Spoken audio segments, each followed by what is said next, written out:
viewers, how are you all? Hope all you are fine. Thank you viewers to like, share, subscribe my channel, and I encourage you to do like, share and subscribe to this channel, and you will get best advice from this channel, and this will help in your exam also. So today we will describe the humor and other issues in Huckleberry Finn. That is Unit 15 of your MEG 6 American Literature. Here it is the best, very important subject of American Literature, that is humor and other issues in Huckleberry Finn. Huckleberry Finn is written by Mark Twain, you already know. Okay, so we will start Unit 15 of Block 3 MEG 6. That is humor and other issues in Huckleberry Finn. So here is the structure, then objectives, introduction, humor in character, humor in situation, humor in language, farce, buzzkill, defining the limits of fun, intertextuality. Is Huckleberry Finn is a racist book? Major critical approaches to Huckleberry Finn, criticism during 1885 to 1950, the post-1950 criticism. Then let us sum up glossary, assignment and further reading. Then here it is the objectives. The unit begins by discussing the different kinds of humor in Huckleberry Finn against the background of the work of literary comedians in 19th century America. It then goes on to deal with intertextuality in the novel, and more importantly with the explosive issue of whether or not the novel is racist. Finally, it gives major critical approaches to the novel. Then here it is the introduction. Mark Twain, it will be recalled, made his literary debut as a humorist, one among the many who flourished in the Civil War period. These humorists, who are described as literary comedians, funny fellows and misspellers, were a race in their time, delighting Americans both with their writing and from the lecture platform. They evoked laughter by using grotesque exaggeration and by being irrelevant towards main and traditional beliefs. More specifically, they used eccentric spellings, which was a kind of rebellion against traditional culture, puns, malapropism, anticlimax, and buzzkill, and a quaint style. Perhaps the tallest among these humorists was Charles Farrar Brownie, who, following the fashion of the day, appeared in print and in the platform under the nom-de plume of Artemus Ward. He was a friend of Mark Twain. So who was the friend of Mark Twain? Charles Farrar Brownie. So here it is the main key point, you can note down. Charles Farrar Brownie was one of the friend of Mark Twain. Here is a sample of a filler he wrote for the editor of the newspaper The Plain Dealer. The Plain Dealer, sir, I write to know how about the show pieces in Cleveland I have so consisting in part of a California bear, 2 snakes, tame foxes and also waxworks. Now Mr. Editor, scratch a few lines and tell me how is the show business in your good city. I shall have handbills printed at your office. You scratch my back, I will scratch your back. Also get up a great blow in the paper about my show. Don't forget the works. Yours truly, Artemus Ward. People laugh, Ward explained, more because of my eccentric sentences than on account of the subject matter. He went on. There is no wit in the form of a well-rounded sentence. If I say Alexander the Great conquered the world and then sighed because he could not do it some more, there is a funny mixture. Among other things, he ridiculed popular romances and buzzkilled the lecturers, philosophers, politicians, ministers, professors who dispensed wisdom and inspiration to people, humbugging all the humbugs the world ever saw. Artemus Ward was only one of the humorists. There were many more, among whom there were 3 others who need to be mentioned. Henry Wheeler Shaw, Nondi Lume, Joss Willings, David Ross Locke, Petroleum Varsivius Nasby, and Charles Henry Smith build up. Through their play with words, their irreverence and segregation, and buzzkill and parodies, all these funny fellows laughed at sentimentality and pretentiousness. So here, this is the main key point you can note down.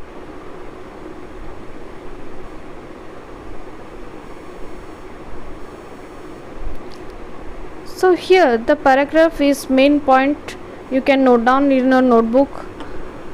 Artemis' word was only of the humorist. Okay, so Artemis' word was only of the humorist. You can note down Artemis' word was only of the one of the humorists. There were many, among whom there were three others who need to be mentioned: Henry Wheeler Shaw and David Ross Locke and Charles Henry Smith. So three humorists: Henry Wheeler Shaw, Charles Henry Smith, and David Ross Locke. Through their play with words, their irreverence and exaggeration, and buzzkill and parodies, all these funny fellows laughed at sentimentality and pretentiousness. If he had affinity with Artemus Ward and other literary comedians, Mark Twain also absorbed a great deal from the tradition of Southwestern humor, modifying it in the process. In fact, the comic tradition of the Southwest is, in the words of Bernard de Voto, the matrix of Mark Twain's humor. To come to specifics, 4 elements of Southwestern humor have been incorporated in Huckleberry Finn. They are the conman, the king and the duke, the camp meeting, the circus, and the royal nonesque. Two debts could be mentioned here. The motive of the camp meeting in the novel chapter 20 has been traced to Johnson Jones Hooper's Some Adventures of Captain Socks, 1845. Captain Socks works a camp meeting and makes a collection and disappears with it, just as the king does a similar thing in Huckleberry Finn. Also, the Hoax and Hawk plays on Jim After the Fog is a version of the Western hoax perpetrated upon Pike in Dan de Quille's The Big Bonanza, that is 1877. Then humor. Mark Twain's humor in Huckleberry Finn is clearly firmly rooted in the tradition of American humor, but it has appealed to readers across centuries and continents also, which shows its universality. Then exercise. Now identify the devices Mark Twain has used in the novel for similar purpose. Be specific as far as you can by noting down chapter and page numbers. Most amiable and charming, sir, you shake the sides of the world with merriment. That was that the Chancellor of Oxford University said while awarding Mark Twain his honorary degree. If this tribute is true of any one book of Mark Twain's, it is true of Huckleberry Finn. It is an extremely funny book and its humor is unfading. What is the source, or rather, what are the sources of humor in it? Huckleberry Finn is at once a book about boys and about adults, or more specifically about a boy's view of the world of adults.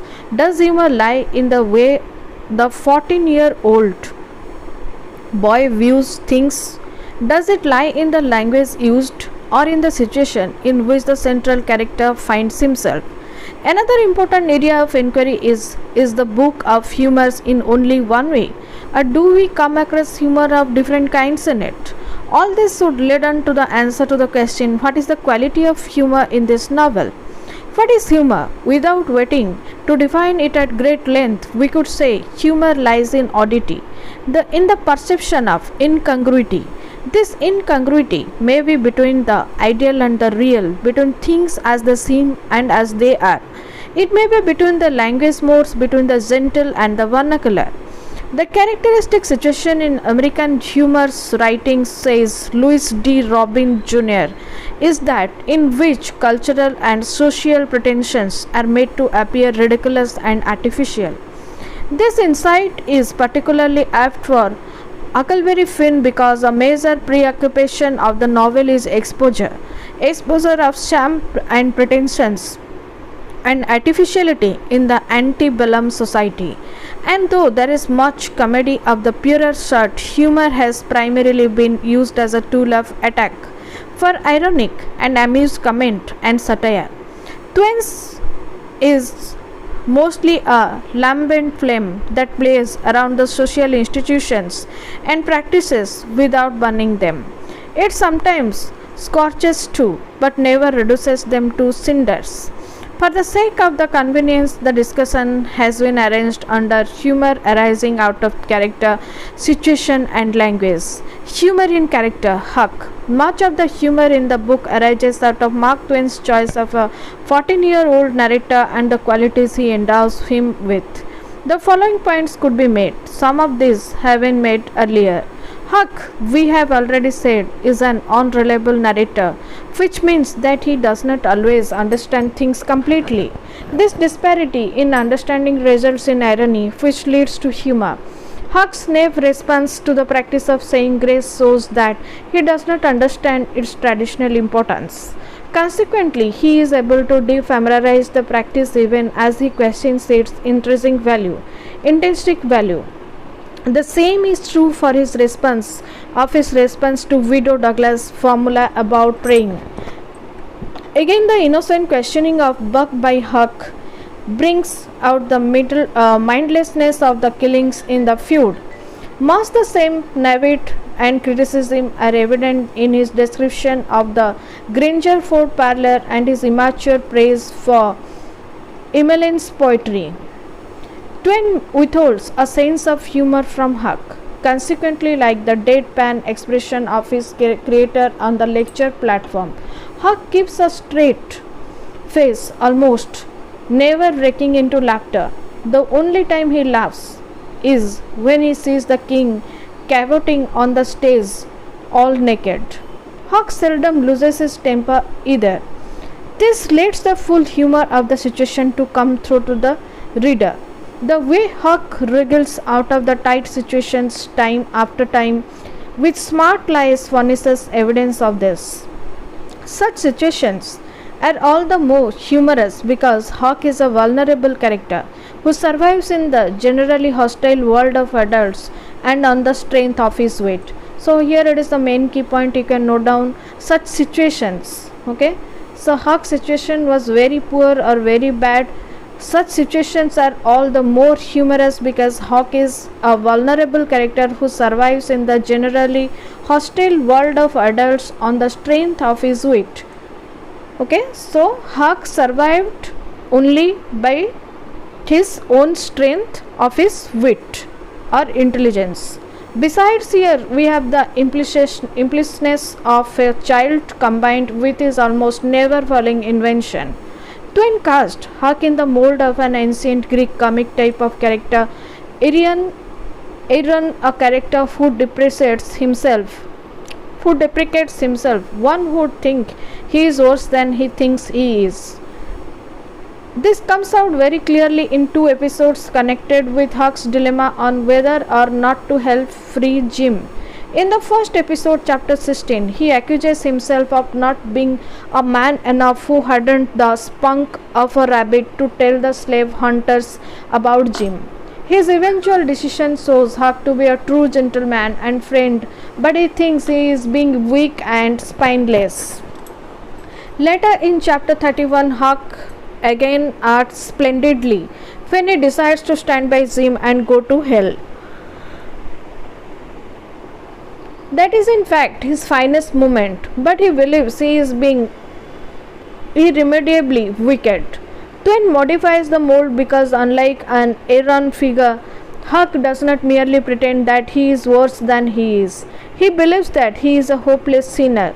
The result is laughter combined with admiration for him. If Huck is an Aaron figure, the king and the duke are Elazons, boastful characters who are also accomplished conmen. Both are figures of pure comedy. Each of them tells an extravagant tale to force Huck and Jim into treating them with deference due to their rank. The very rank that Yusuf also enables Twain to attack hereditary nobility. He also uses them to comment on the gullibility and sentimentality of the people. This is clear in two episodes, one in which the king works a camp meeting and the other when the two attempt to cheat the Wilkes family. Here the king is taking up a collection for pirates. So the king went through the crowd with his hat, swabbing his eyes and blessing the peoples and praising them and thanking them for being so good to the poor pirates away off there. And every little while the prettiest girls with the tears running down their cheeks would up and ask him would he let them kiss him for to remember him by, and he always done it, and some of them he hugged and kissed as many as 5 or 6 times. Though the king is a bit of lecher, he is more interested in kiss than in kissing. What Twain is doing here is to invite us to laugh at the misplaced sentimentality of the people. At times when their impostures become too blatant, Twain gives off irony and launches a direct satirical attack on the frauds. Their attempt to defraud the Wick's children is a case in point. But Twain's satire is never allowed or remain harsh. For example, here are 3 harsh things that Huck says about the king and the duke. It is enough to make a body ashamed of the human race, chapter 24. I never see anything so disgusting, chapter 25. That all that sort and slosh, it was just sickening, chapter 25. These hits are direct and severe, but when Huck sees them cruelly tarred and feathered and ridden on a rail, his charity softens his earlier harshness. Well, it made me sick to see it, and I was sorry for them, poor fitful rascals. Human beings can be awful cruel to one another. There is another example of direct satire in Colonel Serban's speech to the mob after his murder of Boggs, chapter 22, in which Twain seems to be speaking for himself and which is rather harsh. Altogether, however, what we have in Huckleberry Finn is amiable or amazing satire. Humor in situations. Situational humor has been tucked off in different contexts earlier. It only needs to be said that there are scenes which are excellent examples for the study of humor in all its aspects in character, situation and language. The king's speech at the Wick's home is one such example and has been analyzed earlier. Then humor in language. Huck's use of words like grumble while referring to the practice of saying grace has already been referred to. Another funny word he uses is lick to refer to the tear shedding of the frauds. I never see 2 men lick the way they did. Then malapropisms never fail to amuse. Following the example of the literary comedians, Twain uses malapropisms, that is diseased for deceased. Affront for confront. The doctor says, we will take these fellows to the tavern and affront them with the other couple. The king's attempt to explain etymologically why he has used the word orgies for obscures takes a dig at fake scholarship and is both audacious and vastly amusing. I say orgies not because it's the common term, because it ain't obscures been the common term, but because orgies is the right term. It is a word that's made up out in the Greek orgo, outside, open, abroad, and the Hebrew jesam, the plant, cover up. Hence inter, so you see, funeral orgies is an open air public funeral. Ironically, when Huck misuses the word mumps and then tries to explain it as something extremely serious to Susan and the hair lip at the Wick's home, he ties himself up in knots. Then farce. There are scenes of pure fun and also such as Aunt Sally counting and miscounting the spoons and confusion caused by Tom and Huck's borrowing of shirts and seats for the evasion. It is delightful to see boys squaring over adults, which is entirely in tone with the youthful spirit of the book. Then bullskew. It is very important. What is bullskew? The writer's use of bullskew to poke fun at Tom's make-believe believe world derived from conventional romance writers in the first 3 chapters and the last 10 chapters has been referred to earlier. Mark Twain is also using irony to criticize the white society for what Shelley Fishkin calls the virtual enslavement of free blacks in the South during 1880s. Then defining the limits of fun. What this book does very well, I think, is that it defines the limits of what constitutes fun, or rather what does not constitute fun. For what is fun for Huck and Tom turns out to be torture and humiliation for Jim. Behind such insensitive fun seeking is the assumption that blacks aren't like whites and are easy game for white fun. Huck seeks fun with Jim twice, but both times he fails. As part of his first attempt, he ties a dead rattlesnake around Jim's bed, but when Jim is bitten by a snake, he has a sense of guilt. But after the second attempt involving the fog incident, he vows never to play mean tricks on Jim. Tom, however, never learns his evasion plan that means prolonged but needless torture and humiliation gives him the best fun he ever had in his life and the most intellectual. In saying this, Tom defines what fun should not be. To some, we have several kinds of humors in Huckleberry Finn. If there are moments of pure comedy, farce and impish humor of children, we also have humor as a tool of attack, all buoyed up by the irrepressible jest of youth. Then it is exercise. In what different ways is Twain critical of white society? Its racism, its violence, its gullibility, its sentimentality. Is the attack ironical or is it direct? Think of specific instances. Then intertextuality. This is a term used to describe relationship between literary taste. The relationship is one of the interdependence. The assumption behind this concept is that tastes are not isolated phenomena. They grow out of other tastes, such as Jonathan Kuehler puts it, are made possible by prior works which they take up, repeat, challenge, transform.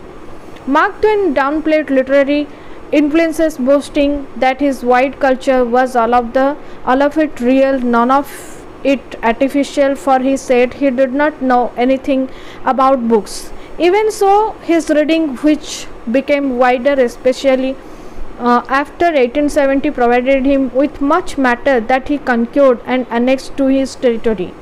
As for Huckleberry Finn, he trotted along in the track of funny American writers. He echoed more than a baker's dozen of them in this book alone, as Louis D. Rubin Jr. put it. Besides, there are echoes from foreign authors by the score, which is quite astonishing considering that the book's narrator is a semi-educated boy. These sources enumerated by Walter Blair are Old Testament authors Shelley's servants, Shakespeare's Bunyan, Pepys, Defoe, Leases, Saint Simon, Casanova, Goldsmith, Scott, Moore, Trollope, Carlyle, Dumas, Dickens, Reade, Taine and W.E.H. Leakey. Much of the humor of Huckleberry Finn depends upon the reader's awareness of the works of Shakespeare, particularly Hamlet, Othello and Romeo and Juliet. They will be able to savor Mark Twain's fully only if they have read the text which are here mutilated and are be able to see the incongruity between the original and the travesty of it. Is Huckleberry Finn a racist book? Huckleberry Finn has been one of the most controversial books in American literature.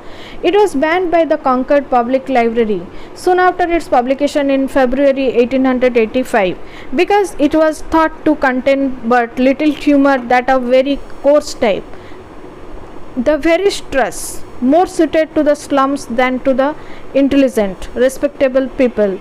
The bill came full circle in 1957 when the NAACP, National Association for the Advancement of Colored People, condemned the book for its use of the vernacular term nigger that was described as an affront to the dignity of a whole race. Since then, the controversy has generated a considerable body of criticism centering around the characterization of Jim. Many black critics have objected to the way blacks have been depicted in the novel. Probably the most irreconcilable critic among them is Chicago educator Dr. John H. Wallace, who has described it as most grotesque example of racist trash ever written. Okay, so here it is the main key point you can note down. Chicago educator Dr. John H. Wallace, who has described it as the most grotesque example of racist trash ever written. But equally interestingly, some of the best defenses of the book also have come from black authors, including Ralph Ellison and the Nobel Prize winning novelist Toni Morrison. And it has been called by a white critic arguably the greatest anti-racist novel by an American, Fishkin 23. Mercifully, the critical divide between the book's defenders and the detractors is not entirely along color lines. Then exercise. Before you proceed, I would like you to examine your response to the novel on the question of racism. Focus particularly on the use of the word nigger and the presentation of Jim. Let me suggest an analogy that would bring home to you the offensive nature of the word. What would your response be if an Indian writer used the derogatory word Vangi for a person who belongs to the lowest caste in the caste hierarchy? Make notes about Twain's characterization of Jim so that you can argue that Huckleberry Finn is not a racist book. Huckleberry Finn is a racist book. The charge of racism must be decided in terms of the total effect of the novel. I would like to make the following points. There are many voices in the novel. The voice of racism is one of them.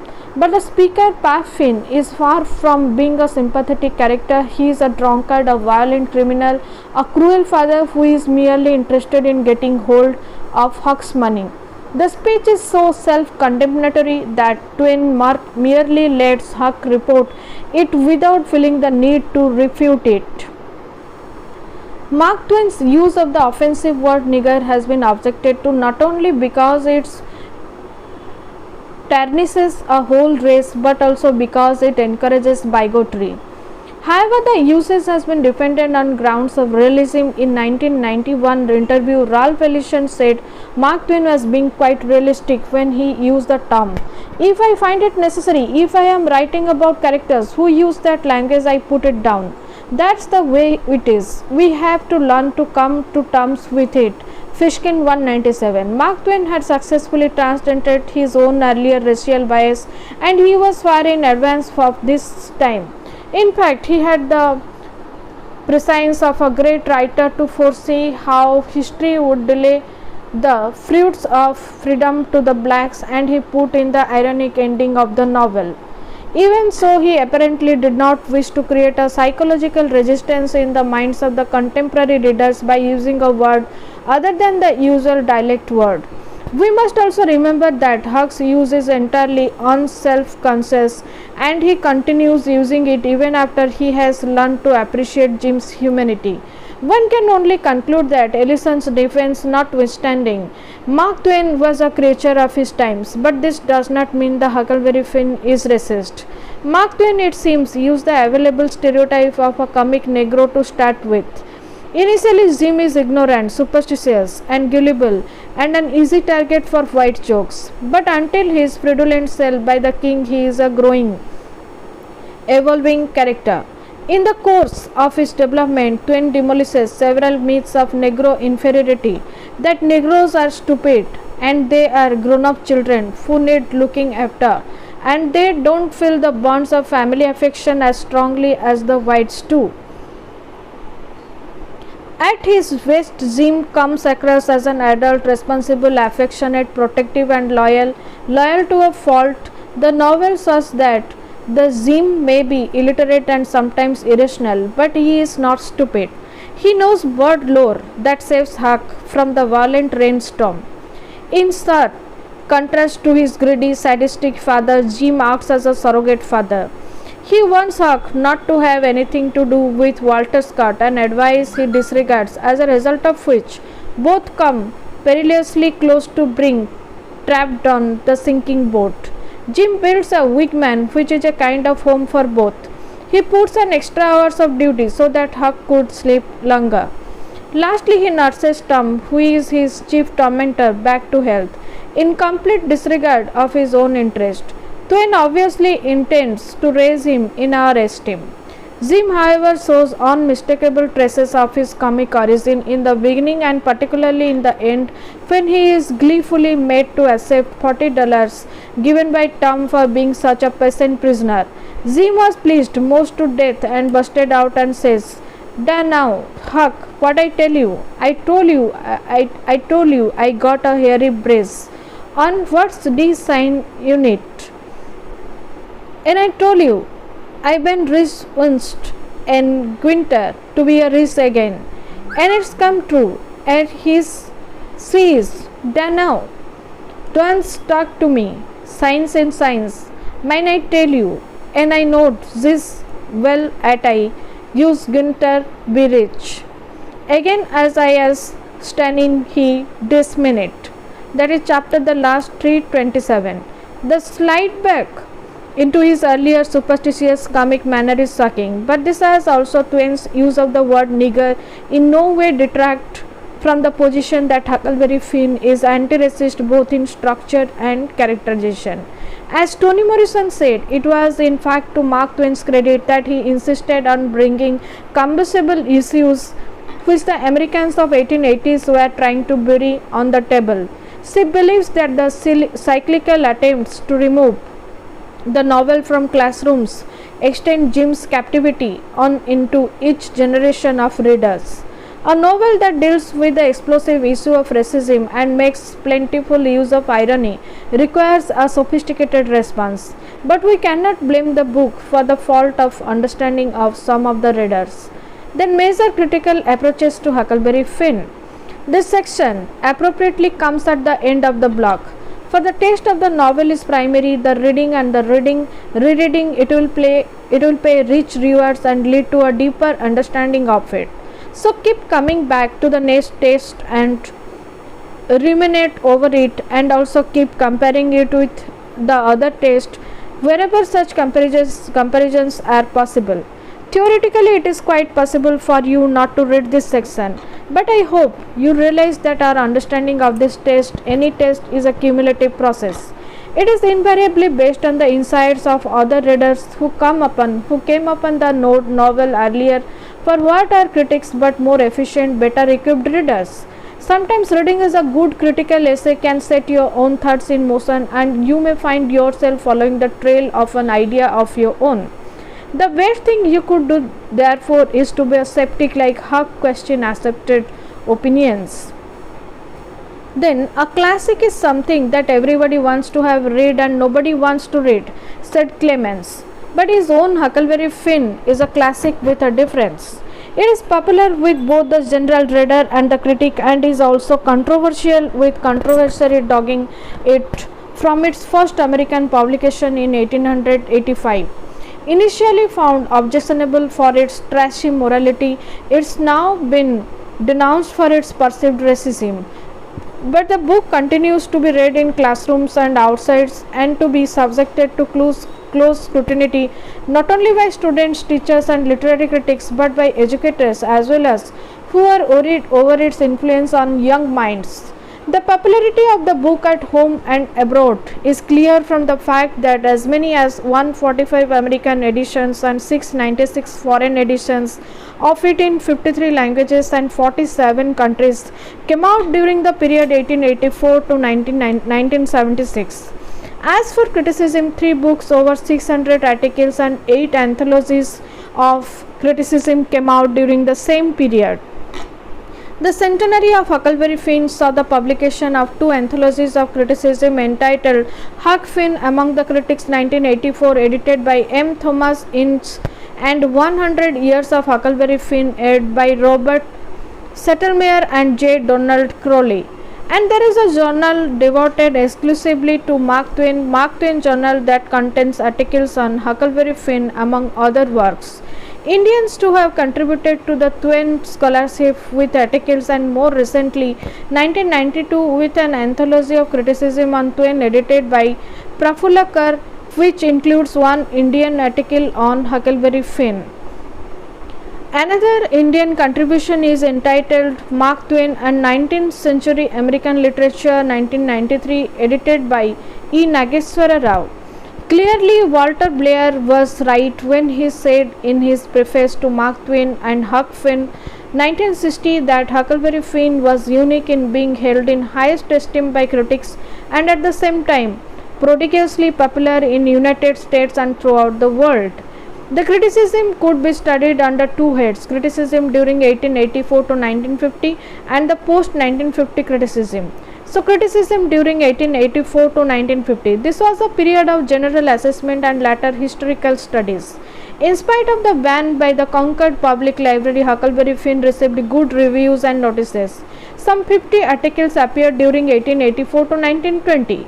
The critics reviewers focused on the general effect and effectiveness of the novel and helped establish it as Mark Twain's masterpiece and was one of the masterpieces of the English language. Andrew Lang, 1891, for instance, called it the great American novel. The praise reached a particularly high pitch with H.L. Mencken, 1913, who said it was one of the great masterpieces of the world and called Mark Twain the father of American literature, the first genuine American artist of the blood royal.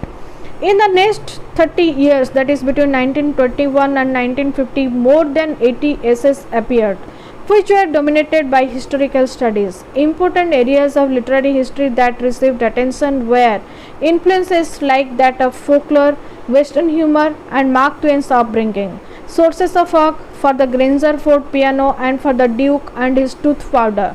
Literary comparisons with Don Quixote, Tom Sawyer, and Horatio Alger books.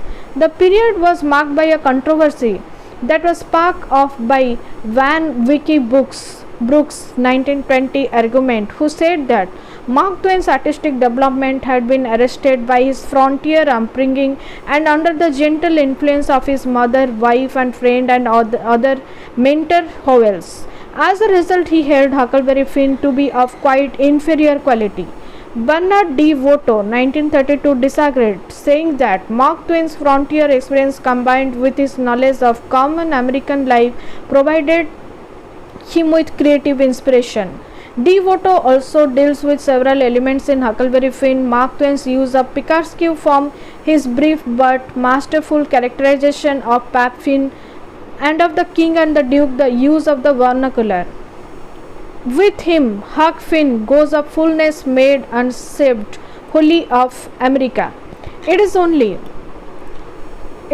because the world he passes through is real and only because it is American that his journey escapes into universal and is immortal. His book is American life formed into great fiction. The entire period comes to a close with a landmark essay that the distinguished critic Lionel Trilling wrote by way of introduction for the Reinhardt edition of Huckleberry Finn in 1949. This was followed by T.S. Eliot's introductory essay to another edition of the text in 1950. Apart from praising it, both defend the ending of the novel. In doing so, they sparked off a controversy in which almost every critic of American literature has taken part and which shows no sign of stopping even today. Besides, as John Gerver says, Trilling anticipated the flood of new criticism in the following years by discussing the book's language and structure. In form and style, Huckleberry Finn is an almost perfect work. Its symbolism, the river as God, Huck as its servant, and its psychological tensions, Huck vis-a-vis Jim. The essay has also given us a memorable phrase, a community of saints, Trilling used to describe the idyllic relationship between Huck and Jim on the raft. The stage was set for close critical analysis and interpretation. The post-1950 criticism. There has been a virtual explosion of criticism on Huckleberry Finn during this period, and the interpretations have been extensive as they have been diverse. No area, whether it be literary history, structure and the ending, characters, language, humor and laterally racism, has been left unexplored. For greater clarity, important criticism has been grouped under major areas of interest in the novel. Then themes. What is Huckleberry Finn about? The question has evoked a bewildering variety of responses from its readers over the years. We can get some idea of the variety from the items listed below: alienation, conscience, death, faith in human goodness, freedom, initiation, loneliness, lying, morality, etc. Some critics expresses the theme in pairs of opposing words: appearance and reality, imagination and reality, freedom and slavery, individual and society, and power and love. The list is based on John Gerber's article entitled Introduction: The Continuing Adventures of Huckleberry Finn.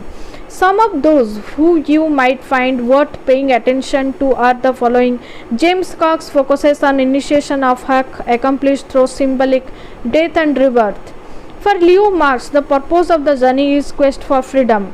Also disagreeing with Trilling and Eliot's defense, he finds that the ending is unsatisfactory because it detracts from the urgency and dignity with which the quest began. According to Richard P. Adams, the theme is the growth of Huck's personality and his acceptance of adult responsibilities. Henry Nash Smith views the novel as a story of the conflict between the self and the society. Then structure and the ending. The structure of the novel, particularly the ending, has engaged the minds of a large number of critics. The criticism recognizes often explicitly that Huckleberry Finn is picturesque and therefore episodic in nature, that his composition was interrupted, and that Mark Twain was not good at advanced planning. Critics are ranged into two groups. There are those who are not satisfied with the structure and those who have defended it for its unity and coherence. The question of the ending is apparently an urgent and meaningful one, for between 1950 and 1991, 80 articles have defended it. The Norton Critical Edition has a section devoted to the problem of the ending. The first to the finding of structure wanting was Thomas Sargent Perry, who in a review 1885 said that the ending was somewhat forced. Hemingway, who traced 1935 all modern American literature to Huckleberry Finn, was more forthright.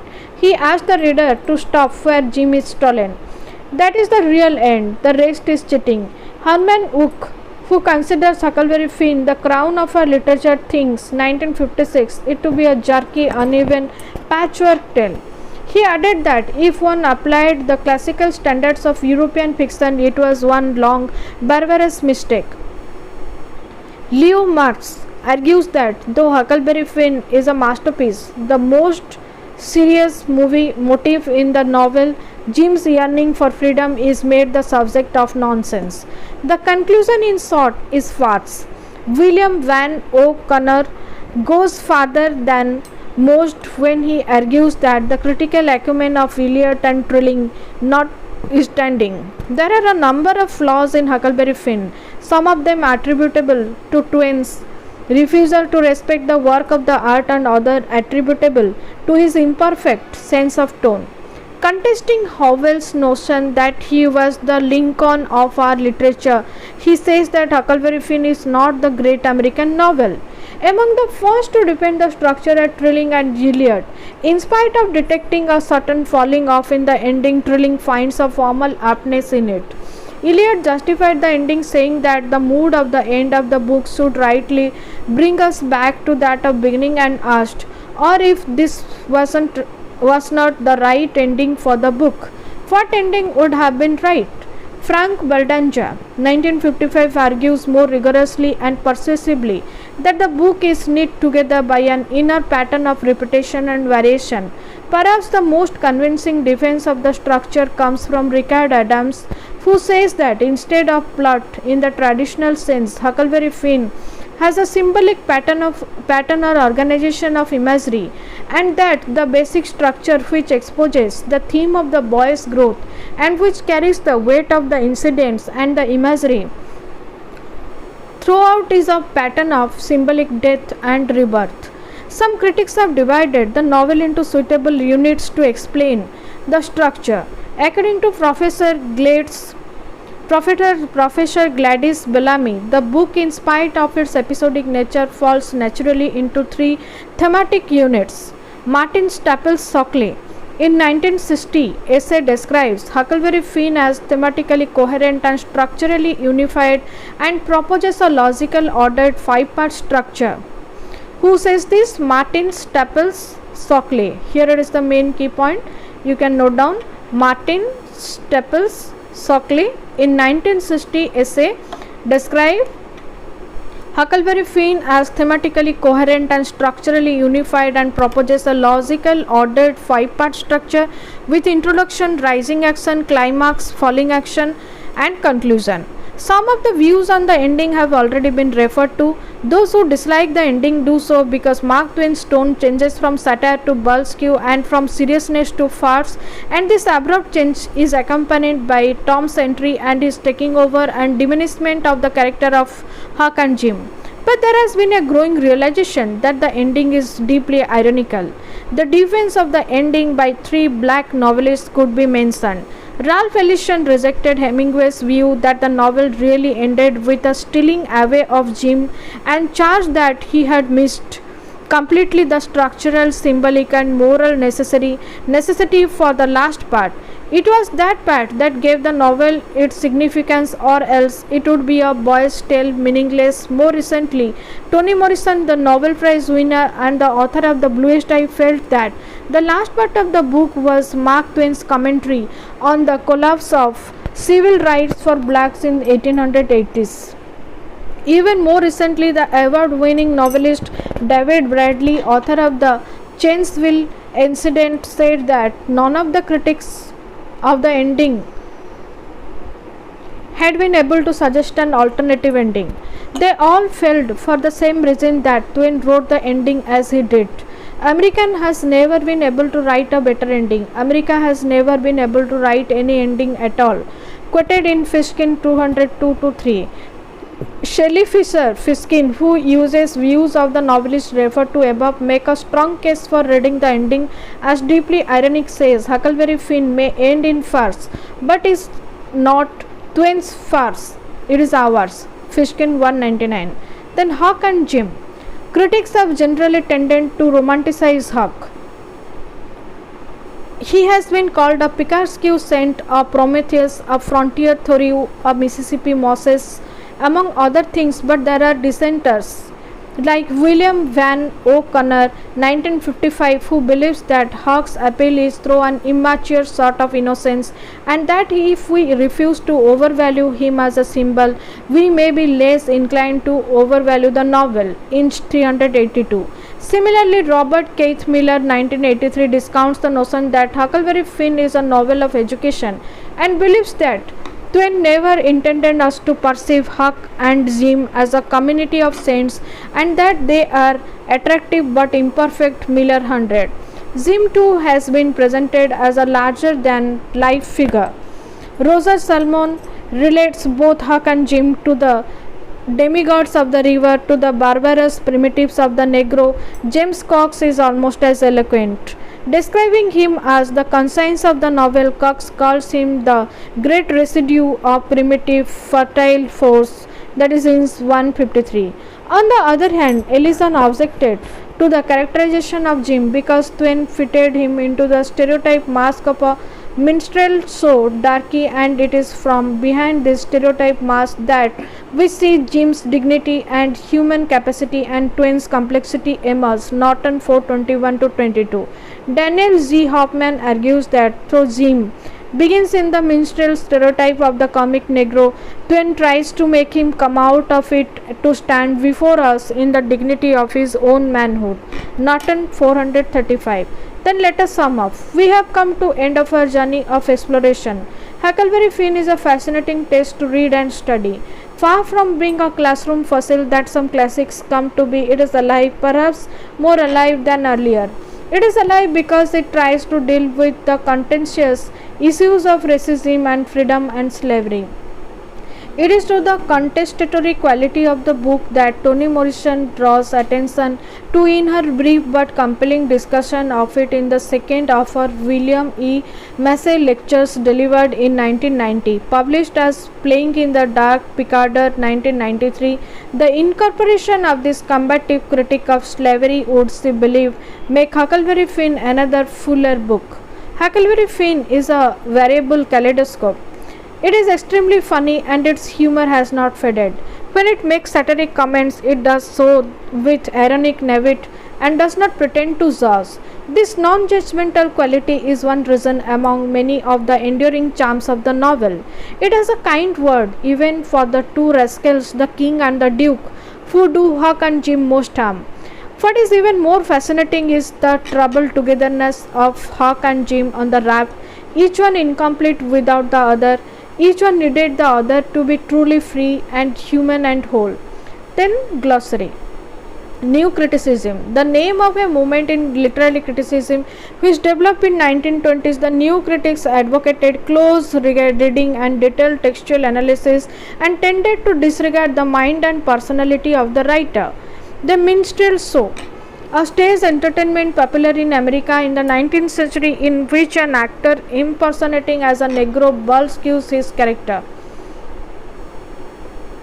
So what is minstrel show? A stage entertainment popular in America in the 19th century in which an actor impersonating as a Negro bulls his character. Then assignment. Discuss the use of humor as a tool of attack in Huckleberry Finn. List the points that you should use to argue that Huckleberry Finn is a racist book, is not a racist book. What are your personal feelings about the issue?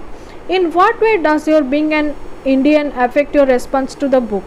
Can you relate Huckleberry Finn to any other novel or play you have read in your MA course or otherwise? Do you see any point similarities or differences between this novel and Sin's Playboy of the Western world? Attempt a character sketch of him and Jock, Jim and Huck. To what extent would you regard Huckleberry Finn as an extended attack on the institution of slavery? Then here it is for the reading. Clement Samuel Langhorne, Adventures of Huckleberry Finn. Then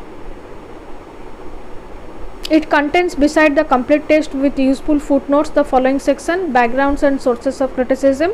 Essays in the latter section are arranged under the following subheads: early views, form and symbol, the river and the shore, the problem of the ending, and Huck and Jim and Tom. The essays include those by Thomas Sargent Perry, Brander Matthews, Van Wyck Brooks, Bernard D. Voto, Lionel Trilling, T.S. Eliot, Leo Marx, James M. Cox, Roy Harvey Peirce, Henry Nash Smith, Kenneth S. Lynn, Ralph Ellison, Daniel G. Hoffman, Walter Blair, Judith Fetterly. There is of course a select bibliography. Then Fishkin, Sally Fisher, Lighting Out for the Territory, Reflection on Mark Twain and American Culture, deals among other things with the issues of racism, particularly in Huckleberry Finn, a must reading available in American Library, New Delhi. Then Hun Michael Patrick, The Annotated Huckleberry Finn, Hemingway Ernst, The Green Hills of America, 1935. Hint of Nall, The Day They Came to Arrest the Book, a novel about censorship set in motion when a school librarian refuses to take Huckleberry Finn out of circulation, defying her principal's order. The book is charged with being racist, sexist and immoral. Then Inge M. Thomas, Huck Finn Among the Critics, a Centennial Section 1884 to 1984, Washington. Carr Profulus C. Mark Twain, An Anthology of Recent Criticism, Delhi. Pencroft International, 1992. Then Call A. N. Mark Twain, Huckleberry Finn is History, Sociology and the American Romance, New Delhi. Then a lucid, insightful decision of the novel from the sociological point of view, essential reading. Then Miller, Robert Keith, An American Odyssey, The Adventures of Huckleberry Finn in Mark Twain, Newark. Frederick Unger Pub Co., 1983, contains somewhat irrelevant reading the novel, useful reading. Then Morrison Tony, Playing in the Dark, Whiteness and the Literary Imagination. Then William E. Massey, Senior Lectures in the History of American Civilization, 90, contains a brief discussion on the implications of the Africanist presence at the center of Huckleberry Finn. Then Rubin Jr., Louis D. It, The Comic Imagination of American Literature. Then Settlemeyer, Robert and J. Donald Crowley, It's 100 Years of Huckleberry Finn. Then Smith, Henry Nash, Mark Twain, American Novel from James Fenimore Cooper to William Faulkner, Twain marked the adventures of Huckleberry Finn. The moral question involved in the kind of borrowing described in chapter 12 assumes serious dimension in Death of a Salesman, where it is related to the way Willie has brought up his children. Then Brander Matthews, Mark Twain and the Art of Writing in critical essays on Mark Twain. So here it is all about your unit. So here it is all about Huckleberry Finn's humor and other issues in Huckleberry Finn, that is unit 15 of MEG 6 American literature. So keep watching the videos till end, you get more information and more key points, and hear the wordings of this video so that you get more amusement to the novel, and you need not read the novel or the material throughout the day. Within a short span of time you get quickly some key points and some points to memorize. Okay, so it's all about your exam point of view, very important. So read seriously and write seriously. So thank you viewers. Please like, share and subscribe Study with Master Notes and push the bell icon to get the earliest notification. So thank you viewers.